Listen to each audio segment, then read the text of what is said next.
Hello everyone, welcome back to another video. Today we are looking at the Eduqas Paper 2 Transactional Writing.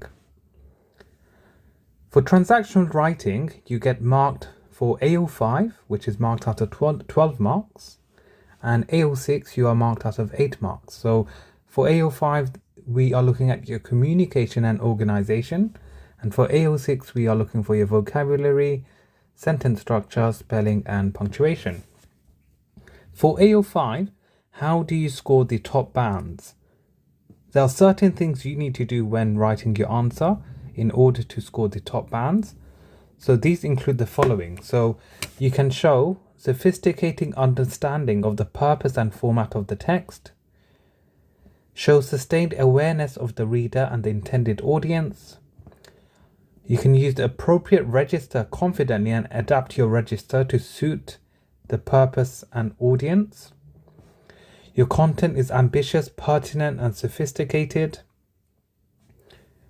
Your ideas are convincingly developed and supported by a range of relevant details.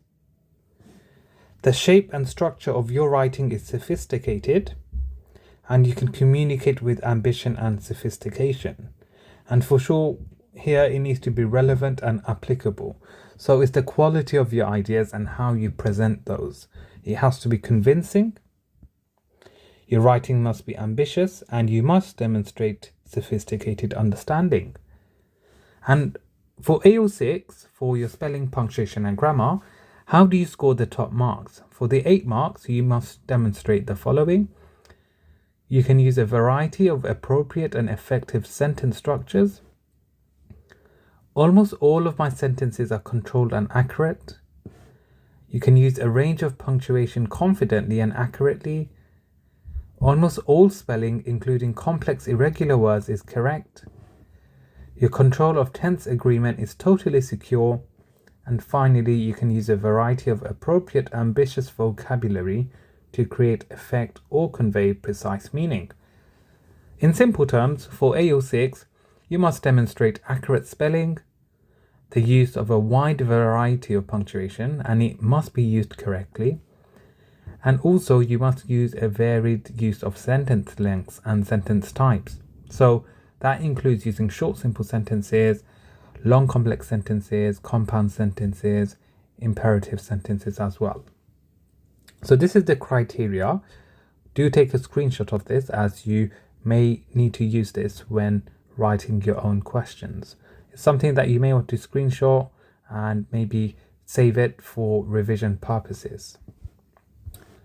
Moving on, top tips for transactional writing. So what are the top tips for this question? So let's have a look. Tap it first. So ask yourself, what type of text are you writing? Who is the audience and what is the purpose? Don't start writing until you're clear what type you're writing, who you're writing to and why you are writing, the purpose. So is it to instruct? Is it to advise? Is it to persuade? So you need to ask yourself these questions. Plan, very important. You have to ask yourself, what are you planning exactly? So in terms of your plan, spend the first 5 minutes of your 30 minutes writing a detailed plan of your mind map, and it should have 4 to 5 main sections to your writing. Think about the order of your writing, and this will help you develop cohesion between paragraphs. So the order of your writing, the order of your paragraphs is crucial because it can give your answer a nice structure. Don't attempt to sound like you've swallowed a thesaurus. That's important, so don't overdo it. Make sure you are using it throughout your writing. The examiner will expect to see some well-chosen, sophisticated vocabulary. That's important here. But it shouldn't be every other word. If every paragraph has 2 examples of sophisticated vocabulary, that's quite enough. That should be enough. Be clear. Start your paragraphs with a sentence that clearly indicates where the paragraph is going. Sound like you care. Don't sit on the fence. Engage with the tasks and write something the examiner will be pleased to read. So make sure it sounds interesting. Make sure it sounds appealing. That's the main purpose of this task. Watch your accuracy. Make sure you know the basics and get them right in the exam. This includes apostrophes, using semicolons, That includes using the spelling of homophones and even commonly misspelled words. Show the examiner a range of skills. That's important. Vary your sentence constructions for effect. Display some sophisticated vocabulary. Paragraph your work intelligently as well. So these are absolutely crucial in terms of transactional writing. So do follow and adhere to these rules. Register. What do we mean by register? So your communication, your voice, your formality, and language choice and style. Are you expected to write in an informal tone, or should it be formal or even colloquial? Now, how would you know which one to write? That's depending on your audience. So if it's for fellow students, you may be writing in a colloquial form. If it's formal, it could be to head teachers or parents or even the MP. Informal, again, it could be to classmates and peers. Okay, so that's something for you to consider as well.